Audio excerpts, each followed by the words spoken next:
And welcome back, 1320 WILS Morning Wake Up. Rich Hurl filling in for Dave Ackerley this morning. Thanks so much for joining us as well, online, worldwide, wherever you may be at 1320WILS.com. Well, a new study coming out this week indicating that most dietary supplements do nothing to protect against heart attack, stroke, or deaths from heart disease, and some may even cause harm. And that is according to the Annals of Internal Medicine.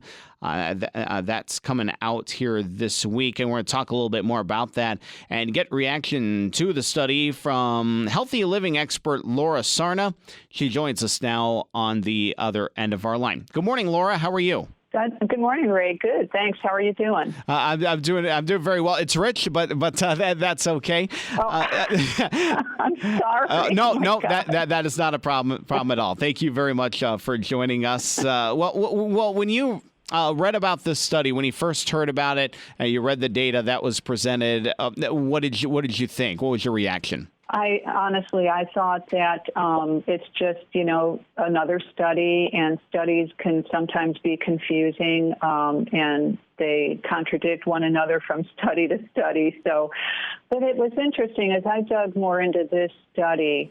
It was really grouping together all kinds of supplements and all kinds of age groups and the way supplements are used into this one end study. So there's just a lot that is required looking at each individual instead of looking at the broad range of things. For example, over 70% of people that end up in the ER as a result of using supplements, we just say supplements, but specifically what they were using were things to boost energy or for weight loss. And so they were probably using them incorrectly.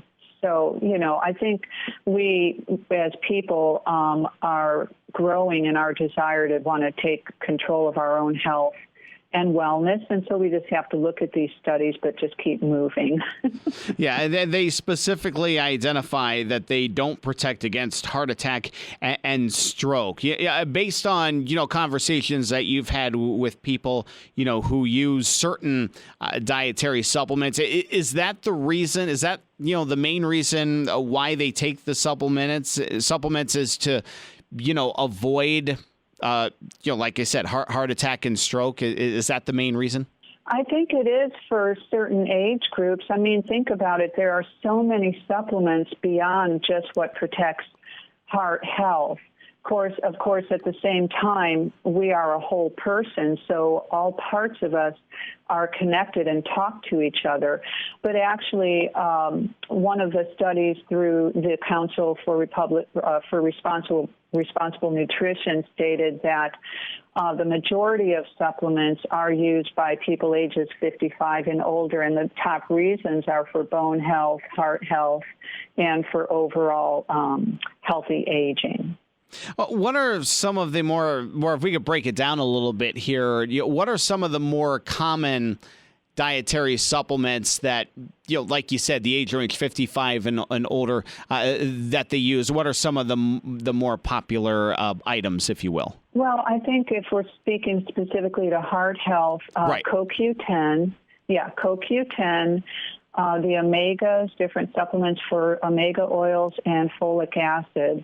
And in fact, Mayo Clinic, they describe CoQ10, which is an antioxidant, and other nutrients are naturally found in the body, but they tend to decrease as we age.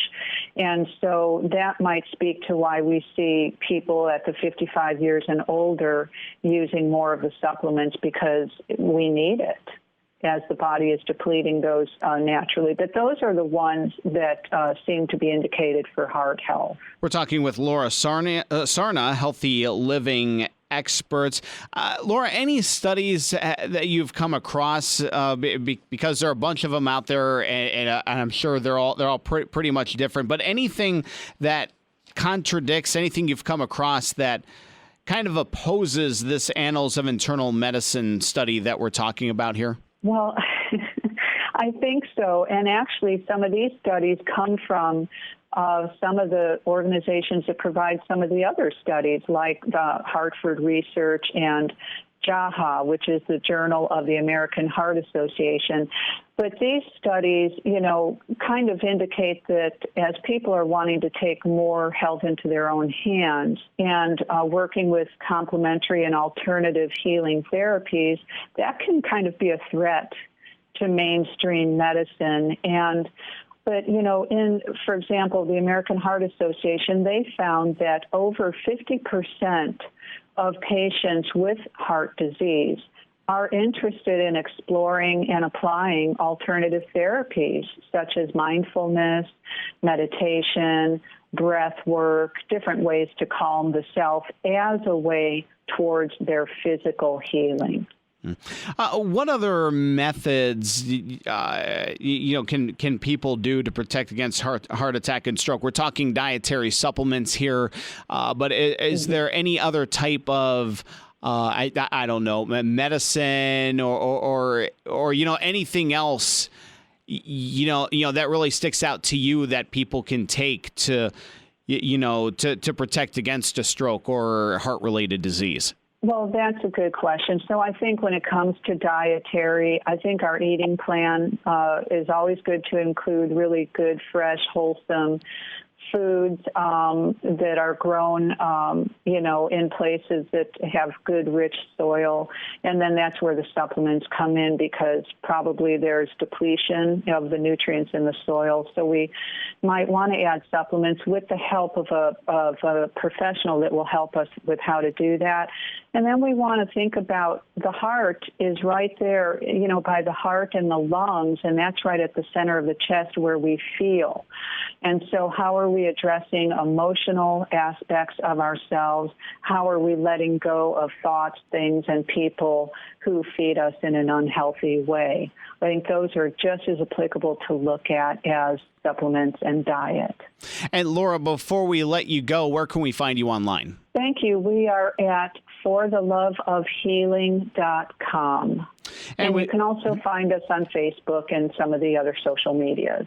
We've been speaking with healthy living expert Laura Sarna about the Annals of Internal Medicine's study indicating that most dietary supplements do not protect against heart attack and stroke, but there are other studies out there that may indicate otherwise and have other different conclusions as well. Laura, thanks so much for joining us this morning. Thank you.